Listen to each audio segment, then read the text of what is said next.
Welcome to today's video. We'll be talking about the prisoner's dilemma today.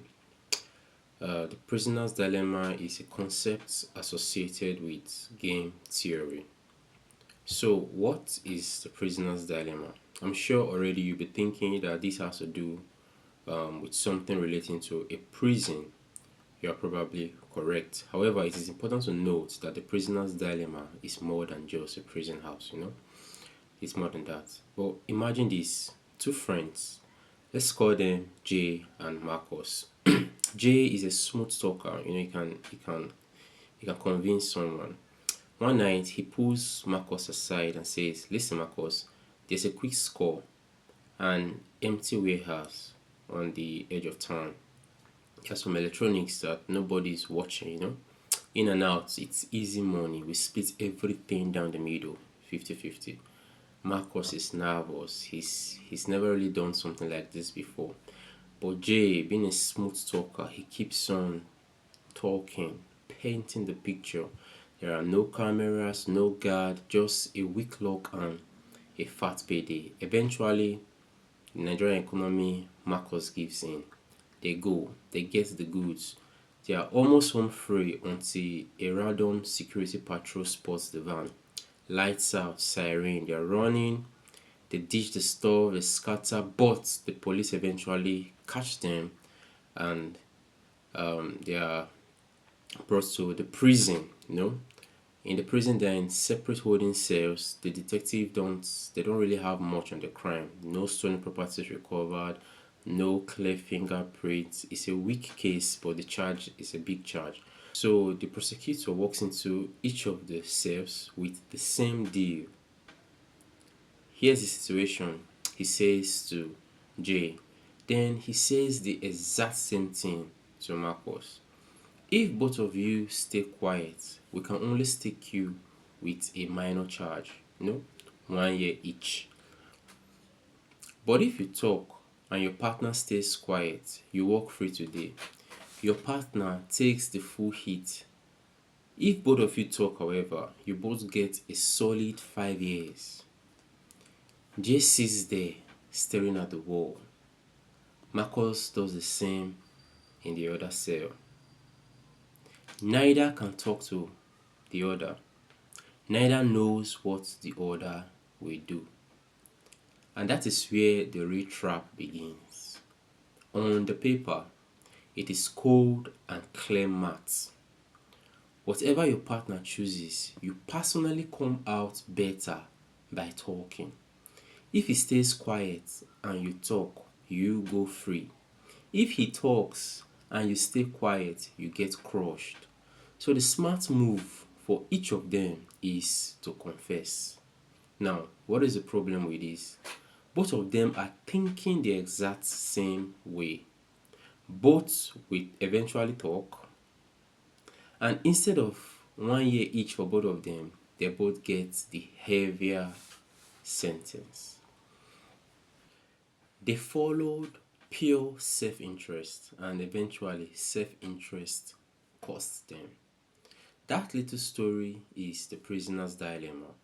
And once you see it, you start spotting it everywhere. Companies pouring out millions into advertising just so they don't lose ground to each other. Both companies will be richer if they died it all back, but nobody wants to be the first to stop. Look at two rival shops on the same street. Both owners know that if they keep slashing prices, they will eventually destroy each other's profits. Yet, the moment one thinks about raising prices, fear kicks in. If I stop discounting and the other guy doesn't, I will lose all my customers. So both keep cutting until they are barely surviving. Each is acting rationally and both end up poorer. The same trap shows up in something called the dollar auction game, which we dig into in our next video. Another example is athletes that are tempted by performance drugs. If nobody does it, the competition is clean. If one does it, he wins. If everybody does it, the advantage disappears and only the hurt damage remains. So, in every case, the individual's rational choice becomes a quiet disaster for the group. So, how do we ever escape this prisoner's dilemma? The answer changes when the game stops being a one-time game. You understand? If you remember the video we did on finance and infinite game, you can check it out. When researchers ran computer tournaments of a prisoner's dilemma over and over hundreds of rounds, the aggressive, always betray strategy started losing. The strategy that kept winning was almost insultingly simple: the tit for tat. In a short game, selfishness looks smart. In a repeated game, when you know you keep running into the same people, trust becomes the better long term strategy. That's the quiet lesson sitting under almost every human system. Left completely alone with a pure short term self interest, we build traps that hurt us all. But when the future is long enough, cooperation stops being soft and starts being smart. Next time you feel locked in a zero sum fight, either at work or in politics or in your everyday life, remember Jay and Marcus in those separate cells. And just remember, society might be trying to push you into a prisoner dilemma situation. Okay, but you just have to remember that you cannot play that game in a finite way. You must switch the game from a finite to an infinite style. That is beneficial for everybody, especially you. Advice remains the same. You have to switch from a finite game to an infinite game. Anyway, that's all for the video today.